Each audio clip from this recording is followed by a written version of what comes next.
Oh dear, I need to find the mother. Oops, I'm going to have to scoop them out somehow, aren't I?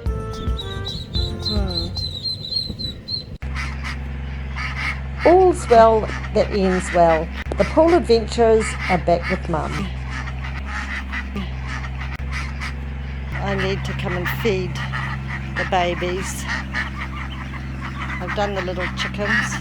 They seem to be foraging quite nicely in my potager garden, which I'm not overly fussed about, but anyway, let me come and feed these ones. Boy, it's a shiner of a day today. See, they're all waddling in.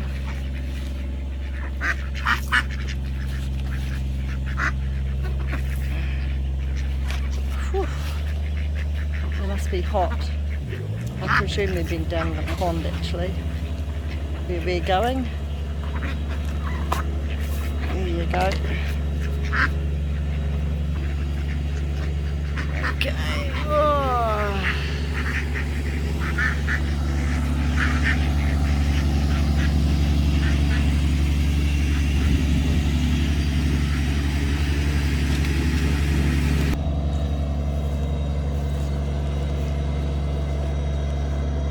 Going down to the pond, mowing the track at the same time.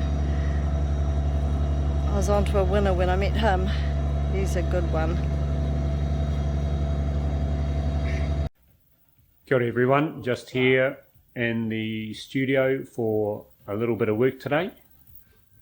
Currently Inia is just sterilising his tools, but there's the makeup of the needle guns that he will be using.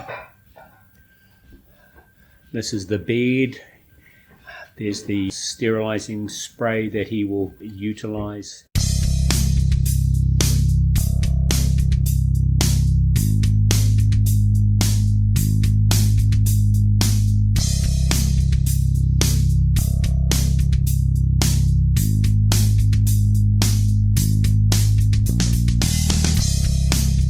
Just to explain, this particular Tā Moko I'm doing for Kani, the main thing is possibly here you've got the Mongol pari, the hammerhead shark pattern, which is to do with strength, balance and determination. This comes up, and then here we've got a pattern of creation and then growth and change. And then there's another Mongol pari and creation and growth and change. Creation, growth and change, and Mongol pari again here. So that's the three major overlying concepts within the piece, and beyond that there's stuff like waves and weaving patterns and other bits and pieces, but those are the main patterns and kōrero behind it. Yeah. Here we have the outline completed, and what we'll do after that is the shading, and then finally add in the white highlights.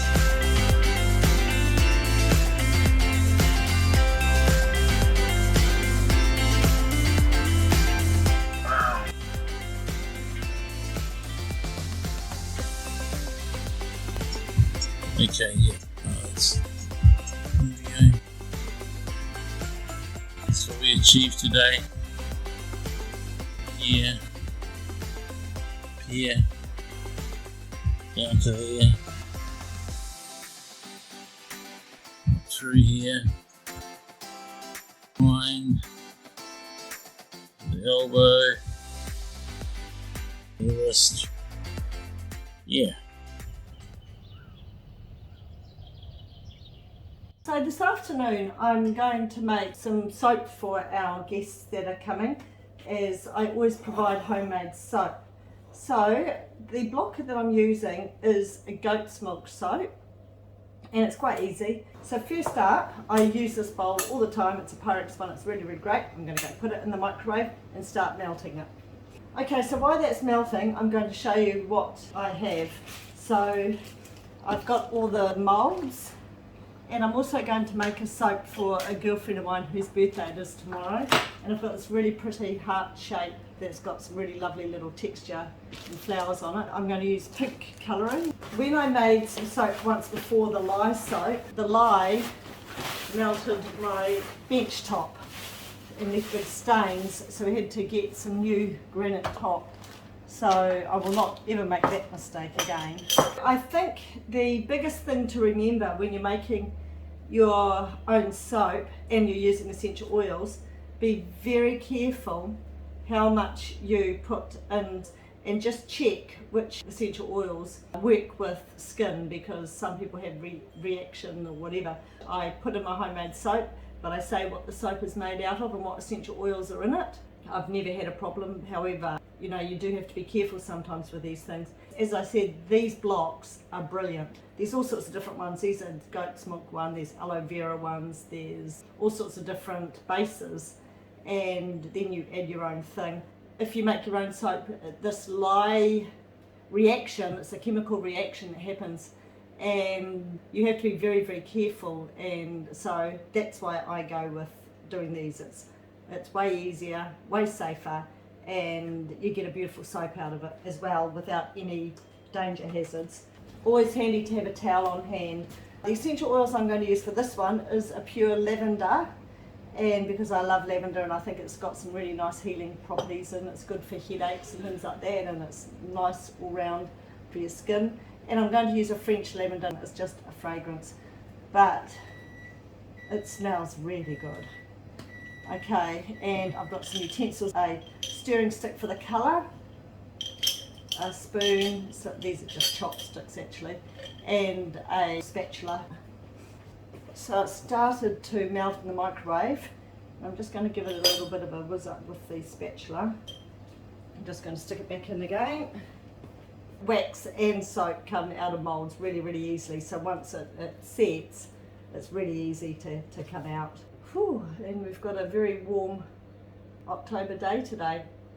It was my eldest son's birthday the other day, and he turned 33, and I think to myself, gosh, where did those last 33 years go? You look back and you think, gosh, your life is just like that. It's in the blink of an eye. You're a grandma, and you reflect back and think, wow, what a great journey I've been on, but it certainly had its hurdles, it certainly had its ups and downs. Yeah, very grateful for my life, where I've ended up, and in this beautiful location that we live in at A Deer Cottage. Anyway, that was the microwave, so I'll go check it out. Cool. I might get a board for down here as well. It's still got a little bit more to go. Just needs a little bit more. So I'm just going to put that back in the microwave for a minute. I think it should be long enough. And I'm going to use a board because the Pyrex bowl is quite warm. You have to have everything on hand fairly quickly because it does start setting quite quickly. I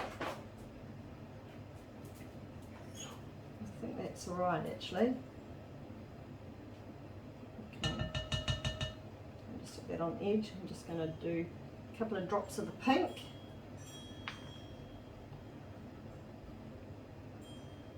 You don't need too much. So stir that in. It's a nice sort of pinky colour. Oops. And I'm going to do a couple of drops of the French. Oops, that was more than a couple of drops. And the essential oils, you've got to be very careful not putting too much, because the essential oils can have a detrimental effect if you use too much.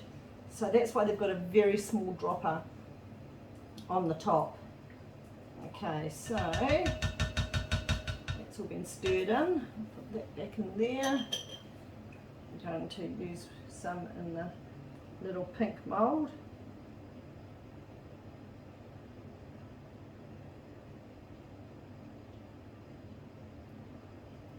Okay, and then I'm just going to fill these moulds up. If there's a couple of guests or two couples, I usually provide a couple of soaps. I'm just going to open up another block and just repeat the process, but this time do a white soap. Okay, so that is it. So they're all going to set, and once they're set, I can take them out of the moulds and put them in their containers ready for when a guest comes to put into a Deer Cottage. Okie dokie, all ready now to take out. I've already taken some soap out of the moulds and I've put them into the container, and I've written on them, these are goat's milk and French lavender with lavender, and oh, they just smell divine. I did different ones. I've got pink ones, but they've got different corners. So you might be able to see this has got like a little beveled edge. Or so has that white one got a beveled edge. It's not that difficult to unmould them. So you just sort of basically peel it back. These are quite cold, so I left them for a few hours. And they're actually quite easy to unmould.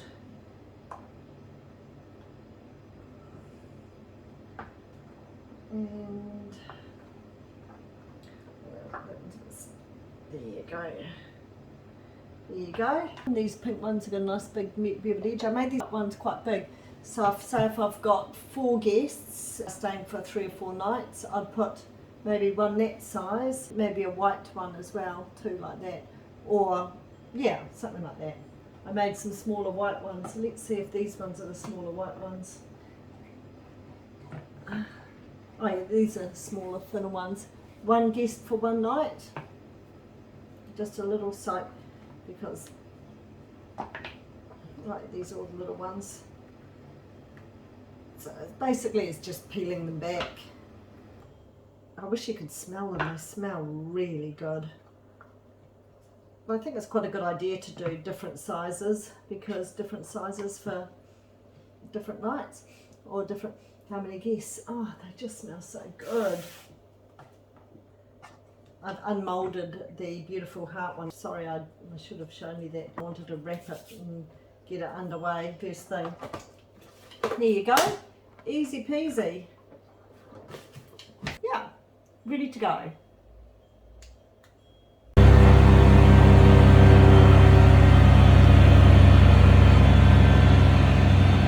Even a plane is out enjoying the day. But there's loads to do down here on the ground, because I'm going to have to get the pool ready for the guests that are coming. I've got to move all these plants, and I've had a bit of a clean up in here and cleaned up a bit around my outdoor shower. Cleaned up a bit around there. See the begonia poking out. Some artwork in there. I'm getting quite excited about the shiatsu room coming. I think it's going to be great. I can get it all painted up and decorated and all ready.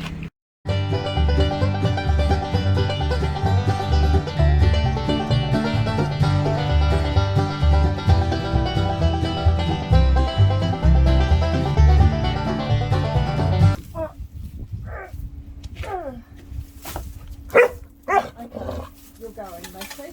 If you start doing that again, you're going. Macy doesn't like tools. She doesn't like the vacuum cleaner. She doesn't like the spade. It's almost like Macy doesn't like hard work.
Artwork I did some time ago. which I quite like. Needs a bit of a zhuzh up. I need to do a bit of pruning. These things that I'm going to be taking off from around here where the shiatsu room are going, I might put up along this wall as well over here. Oh, I'm not sure actually, there's not a lot of room there. But I always like moving artwork around. So I'll be taking that one off these two candlestick holders. That one, which I quite like. I put some anti-rust on it some time ago, so it's still quite strong, and that one I'll move them to somewhere nice as well. I don't know where the ducklings are, but they must be down there somewhere.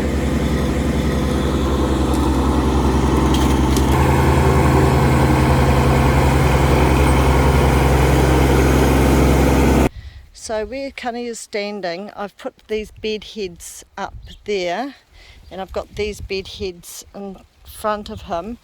So I thought if we perhaps look at getting some waratahs or something like that and hammering them in at the ends. If you have a look at this one over here, their bed head is on the stump.